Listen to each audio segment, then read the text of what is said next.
to get something to be in long-term memory, you have to relate it to the other things that are already there. You have to do some work on it. You have to rehearse it in a variety of different contexts, get it related to the many things that it should be related to. And there is no known limit to what we can store in long-term memory.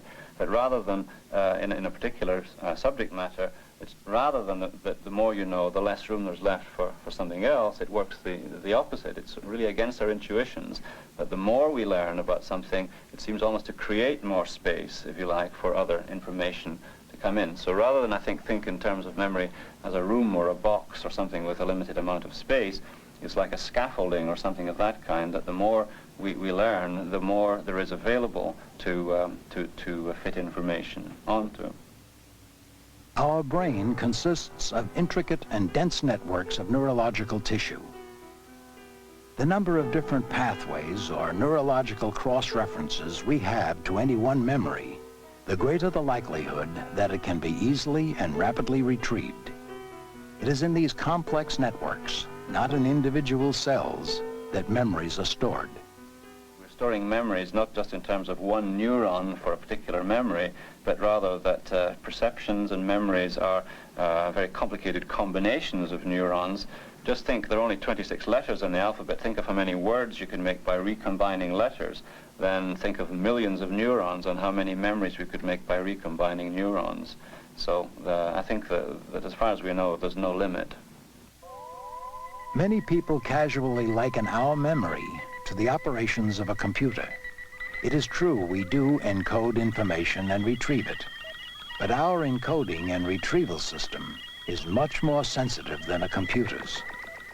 We're often asked whether, in this day when there are computers that can store a lot of information, whether it's worth having a human memory at all, or whether we shouldn't devote our attention to some other activity. I think that there's a misconception that has the situation directly reversed. That what we are good at compared to computers is remembering. Each one of us can remember the meaning or something about the meaning of about 200,000 different words. If I present you almost any of the words in a medium-sized dictionary and ask you whether it's the name of a dog, you can, within a second, tell me yes or no. You can't do that with any present-day computer. On the other hand, the computer's ability to do logical processing, to do computations, is almost infinitely better than ours. The average, pretty skillful human can add two one-place digits in about a second, whereas a computer can multiply about 100,000 seven-place digits in a second. If we want to compete with computers, we shouldn't do it by trying to beat them at logic and thinking. What we should do is try to beat them at what we're good at, which is remembering a lot of stuff. We have all experienced a word, a sound, or a smell that triggers long-forgotten memories. In the novel Remembrance of Things Past, Marcel Proust describes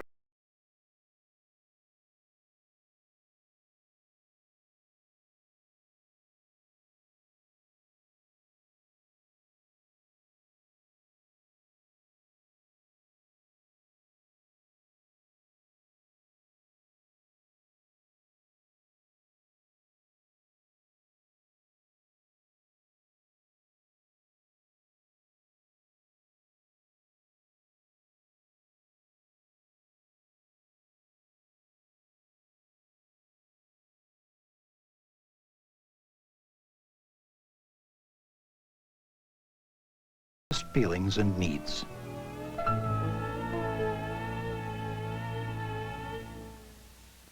We are a pattern of these severe limitations and extraordinary capacities. We're a mixture of strategies, structures, plus a whole bunch of human qualities like emotions and physical feelings and stuff that influence how we look at things. And our memory just mediates our activities, our interactions with the world. Thank you very much and welcome back. It's time to play more of the memory game. Deanne, you know what these are? Oh, keys. That's right, keys to a brand new car. Oh! You can win it! Oh! Calm down. Here's your next memory question. Just tell me, in the old television series, The Honeymooners, what was the name of the character played by Art Carney? Oh, sure. I know that. It was... Stress, tension, and other all-too-human feelings can greatly affect our ability to remember. 10 seconds. He Five. worked in a sewer. I'm sorry, your time is up. Give me a couple more seconds. He went ba, ba, ba, boom. Sorry, your time is up. It's time to go to a commercial, and we'll be back with the correct answer for you in just a moment. Norton. It was Ed Norton. Oh.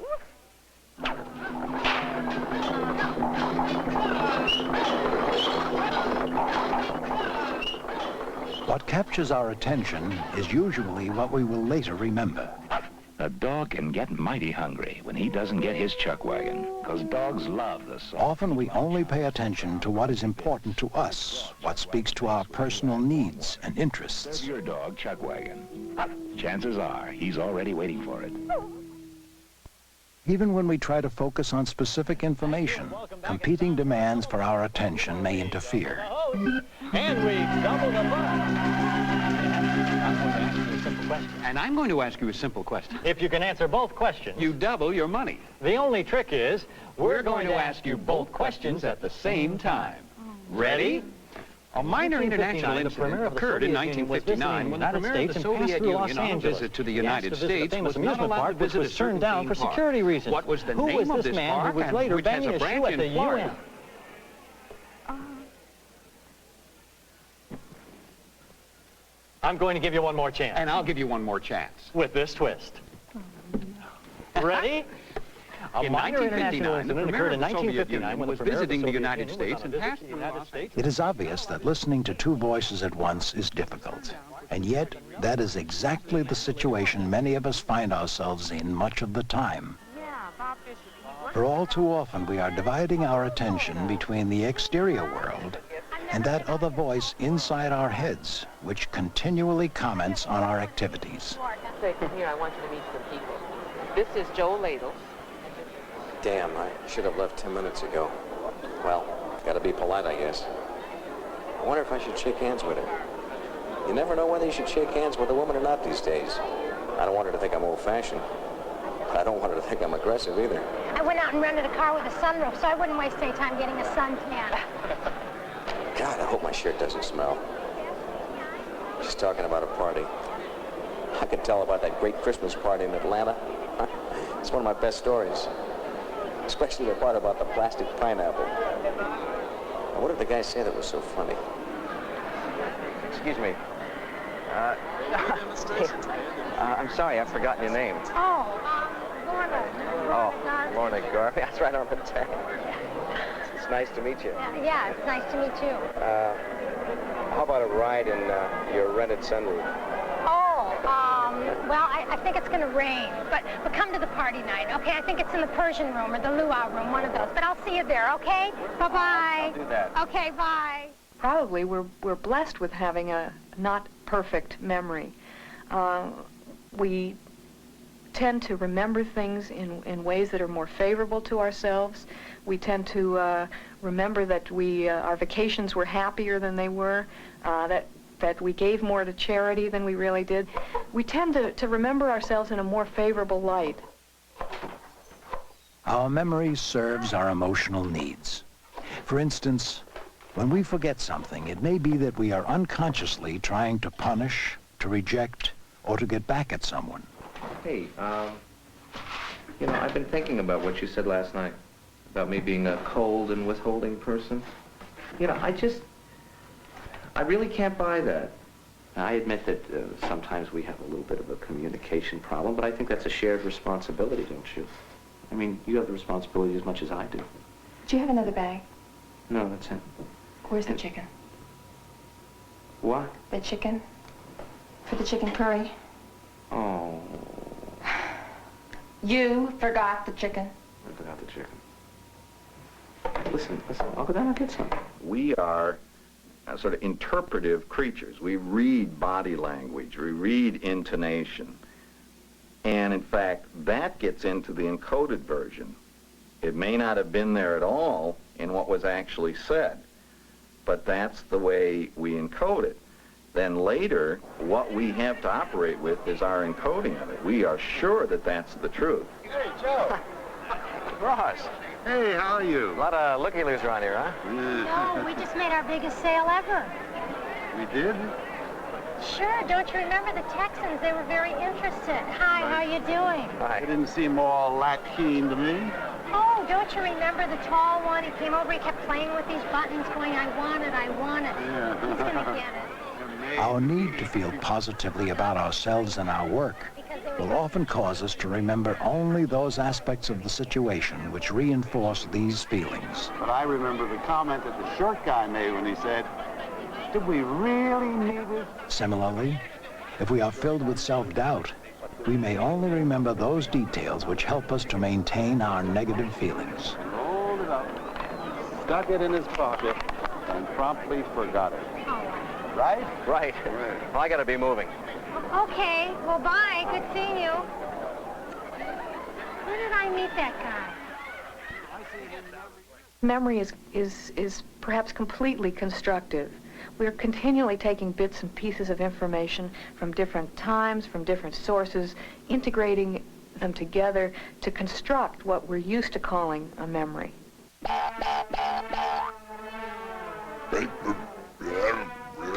Our entire history is a constructive memory built up from countless myths, legends, stories, and recollections.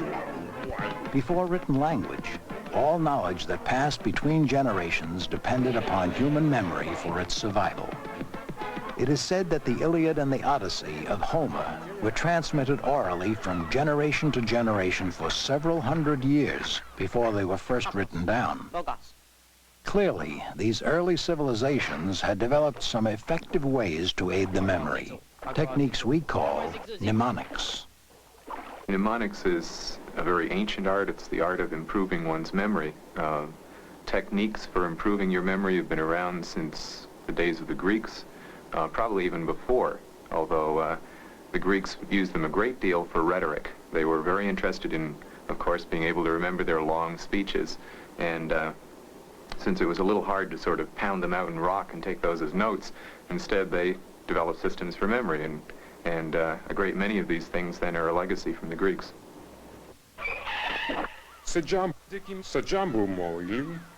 The first account we have of a mnemonic memory technique concerns the Greek poet Simonides.